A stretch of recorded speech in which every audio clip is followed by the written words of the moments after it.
Mr. President, members of the court, it is a special honor to appear before you in this most serious of cases. I will address further evidence of Myanmar's genocidal actions and ongoing genocidal intent. As the UN fact-finding mission emphasized in its most recent report, every risk factor used by the UN Office on Genocide Prevention to forecast genocide is present in Myanmar today. Myanmar's genocidal intent is rooted in its long-standing policy that the Rohingya, by dint of their ethnic and religious differences, constitute an existential threat to Myanmar's racial and religious purity and to the country's well-being. As the UN mission documented, Myanmar is saturated with anti-Rohingya writings that evoke the supposed threat to Myanmar's demographic balance, bearing titles like Fear of Extinction of the Race. They warn that unless preemptive action is taken, the whole country will be swallowed by the Muslim Kalars, a racial slur used to describe those with dark skin and foreign ancestry. Mr. President, dehumanizing language is prevalent. The Rohingya are described as a black tsunami. They are likened to poisonous plants. They are compared to African catfish, an invasive species that must not be allowed into the country to breed. Myanmar's law codifies this ideology. Anyone who does not belong to a national race, and that is the term used in these laws, is denied even basic rights. To this day, Myanmar's Ministry of Labor, Immigration and Population maintains this as its guiding motto: the earth will not swallow a race to extinction, but another race will. The UN Special Rapporteur in May of this year reported that hate speech is prevalent and underscored that senior government officials traffic in it.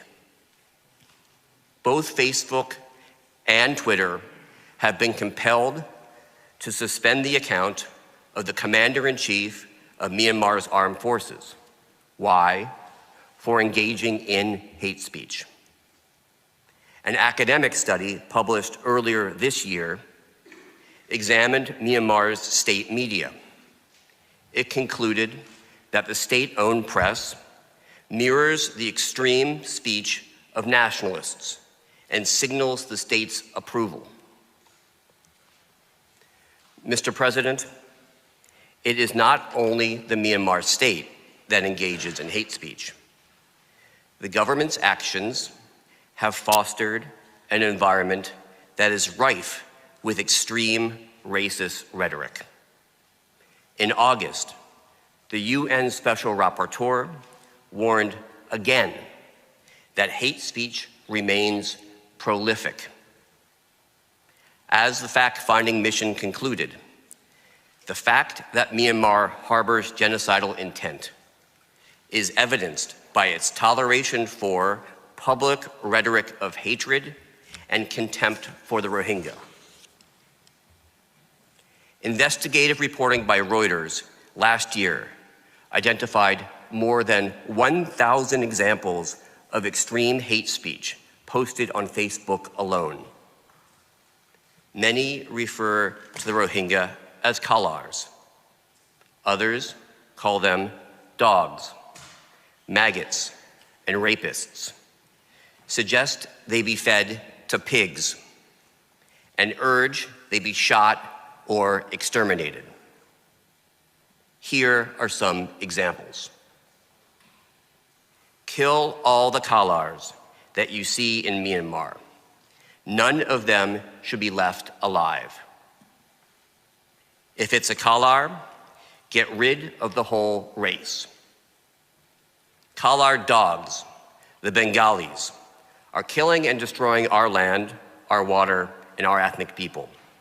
We need to destroy their race. We must fight them the way Hitler did the Jews.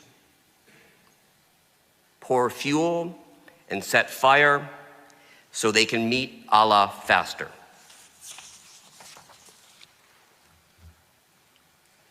Mr. President, the fact-finding mission also concluded that Myanmar's genocidal intent is evident in its lack of remorse or even acknowledgement of any wrongdoing. Instead, the Tatmadaws' actions are glorified. The review of state media showed that Myanmar presents the situation as the Tatmadaw gallantly defending the nation's sovereignty against Muslim terrorists. Myanmar denies responsibility for its crimes against the Rohingya, even when confronted with evidence of genocidal acts at specific locations. I will give 3 examples. One from each of the townships in Rakhine State with significant populations of Rohingya. In each instance, Myanmar has refused to acknowledge any wrongdoing. I will begin at Mingyi in Mongdo Township. You can see its location on the map on your screens. This is a village where every witness interviewed by the fact-finding mission identified Tatmadaw soldiers as the main perpetrators, and where a survivor reported the Tatmadaw saying, "We have the order to kill everyone," which is precisely what they tried to do. The fact-finding mission estimates that at least 750 people were killed at Mingyi alone. Many were shot, including those who tried to escape by swimming across a river. One survivor described how the military killed those who were hiding. Whoever moved was shot. If they looked up or moved their heads, they were shot. The Tatmadaw rounded up hundreds of Rohingya who could not escape. They separated women and children from the men and systematically killed the men. A witness recounted, "The first round of shooting was like a rain of bullets. The second round was slow as the soldiers killed the men individually. They aimed a gun at each man and shot. The soldiers killed those who had survived gunshot wounds with long knives." The Tatmadaw next turned to the women and children. Some children were shot. Other children were thrown onto a fire. A witness described how the soldiers took infants from their mothers, threw them into the river. Another recounted the slashing of breastfeeding-aged children. Another described seeing soldiers stabbing a 10-year-old boy while he was trying to run away. One survivor told the mission that 7 of her children were killed. Rape was also widespread. At Mingyi, the Tatmadaw took women and girls in groups of between 5 and 7 into houses where they were beaten, brutally raped, and frequently stabbed. The young children and infants with them were killed or severely injured often by stabbing. The houses were then locked and then set on fire. One survivor who escaped from such a burning house recounted, "I entered the house with 4 of my neighbors, and 3 of us had babies. I knew the house. There were dead bodies on the floor, young boys and older men from our village. As we entered the house, the soldiers locked the door. One soldier raped me. They stabbed me in the back of my neck and in my abdomen." She continues, "I was trying to save my baby, who was only 28 days old. But they threw him on the ground and he died. The other women who were there were also raped." Satellite imagery analyzed by UNISAT reveals that Myingyi and its associated hamlets, numbering some 440 structures, were completely burned and destroyed. By contrast, a village to the south, inhabited by ethnic Rakhine, a predominantly Buddhist ethnic group, remains intact. What does Myanmar say about Myingyi? The answer was given by the spokesperson for Myanmar's agent in this case. He blamed the Rohingya. He said it was the ethnic Rakhine and security forces who had been attacked by what he referred to as hundreds of terrorists. Myanmar likewise denies wrongdoing at any of its other thoroughly documented clearance operations, including the one at Maung Nu in Busidong Township, the location of which you can see on your screens. The operation was carried out by a large group of Tatmadaw soldiers who entered the village in military trucks.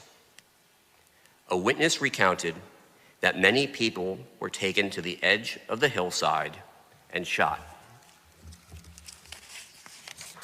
The soldiers approached a compound where a large number of Rohingya had sought shelter and ordered the people to come out of the houses or else the buildings would be set on fire. The soldiers separated women and children from men. At gunpoint, the soldiers ordered the women to remove their headscarves, which they used to blindfold the men and boys and tie their hands behind their backs. The soldiers then opened fire on the men and boys and slit their throats with knives. A witness describes how some of them were shot first, and then their throats were slit with a knife. Others just had their throats slit.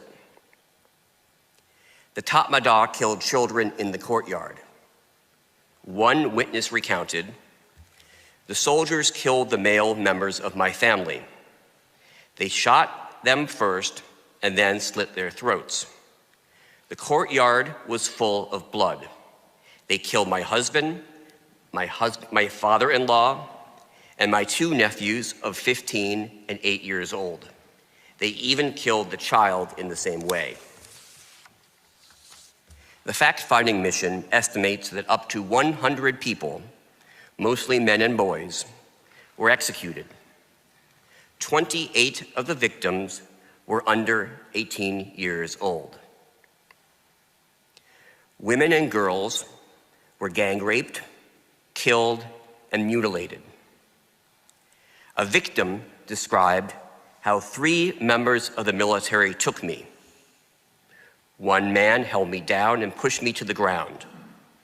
They tore off my clothes. 2 men raped me.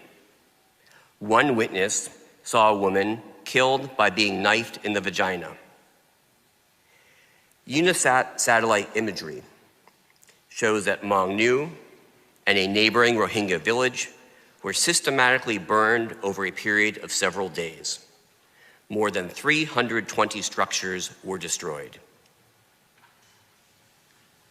The spokesperson for Myanmar's agent in these proceedings dismissed the evidence against the Tatmadaw officer in command of the battalion that carried out this clearance operation as nothing more than what he called unreliable accusations.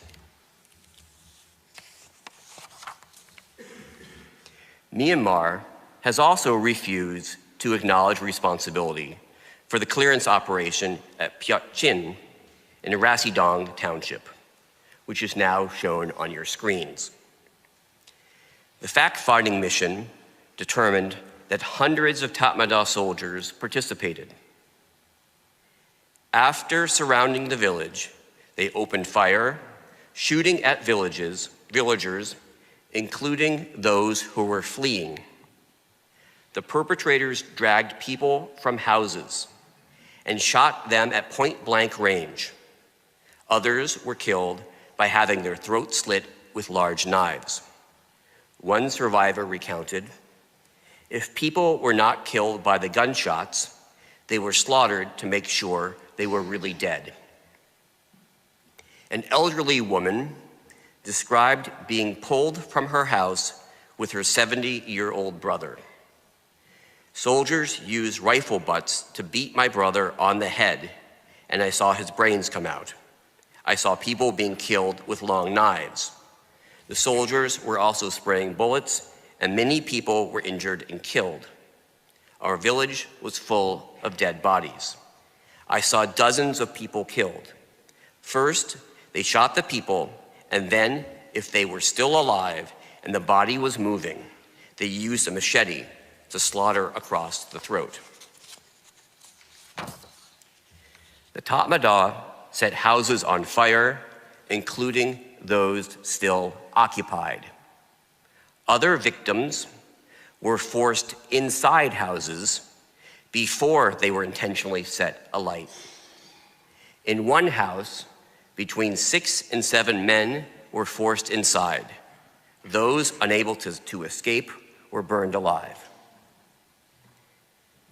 The fact-finding mission concluded that the Tatmadaw specifically targeted children, including infants and babies. Some were wrenched from their mother's arms and thrown to the ground. Others were thrown into fires and burned alive. Women and girls were subjected to rape, gang rape, sexual mutilation, and sexual humiliation. The Tatmadaw took some to a makeshift military base where mass gang rape occurred. These victims were subjected to serious physical injuries, either before being raped or after being killed, including the mutilation of their breasts. UNOSAT's analysis of satellite imagery confirms that the entire village was destroyed. By contrast, the nearby non-Rohingya village remains intact. The fact-finding mission estimates that the Tatmadaw killed 358 people at Chutpin. The victims included 127 children, all under the age of 6. What does Myanmar say about Chutpin? Just a routine security operation. The Tatmadaw were searching for militants. No more than 10 people died. There were no rapes. The Rohingya burned their own homes. Mr. President, the fact-finding mission concluded, based on these and other atrocities, that Myanmar's genocidal intent is evidenced by, inter alia, the Tatmadaw's extreme brutality during its attacks on the Rohingya, the organized nature of the Tatmadaw's destruction, and the enormity and nature of the sexual violence perpetrated against women and girls during the clearance operations. The fact-finding mission concluded that further evidence of Myanmar's genocidal intent consists of its lack of accountability or even public condemnation of crimes like those we just reviewed. This conclusion, Mr. President, is consistent with the UN Special Rapporteur's report last month that Myanmar's government allows the military to operate with impunity, even though it is responsible for, in the Special Rapporteur's words, the extreme violence that was inflicted during clearance operations, which were executed on an unprecedented scale and with an unprecedented brutality, all indicators of genocidal intent. Mr. President, members of the court, this concludes my presentation. I thank you for your kind attention and ask that you invite to the podium Ms. Pashpanovcha.